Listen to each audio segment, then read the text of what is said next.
Euzu billahi mineşşeytanirracim. Bismillahirrahmanirrahim.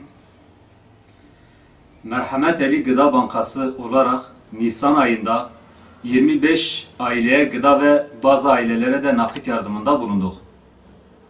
112 aileye giyim ve ayakkabı yardımında bulunduk. Yardımlarımız inşallah devam edecektir ve muhtaç kardeşlerimizi sevindirmede bize yardımcı olan tüm hayırsever abi ve ablalarımıza teşekkür ediyoruz. Allah kendilerinden razı olsun. Ve tüm insanlara çağrımız bu hayır kervanına az çok demeden herkesin katkı sunmasını bekliyoruz. Çünkü verecekleri meta ne olursa olsun fanidir. İnşallah bu yoksul insanlara ulaşıldıktan sonra Allah indinde de baki olacaktır.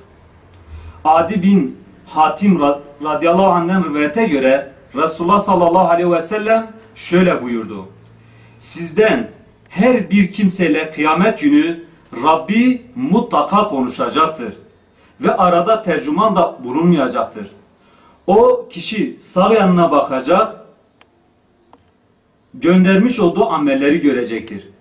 Ve sol yanına bakacak, yine yapıp ettiği şeyleri karşısına bulacaktır. Karşısına baktığında ise orada da cehennemi görecektir. Resulullah sallallahu aleyhi ve sellem şöyle devam etti. Her kim yarım hurma bile olsa yüzünü ateşten korunmaya gücü yeterse bunu hemen yapsın.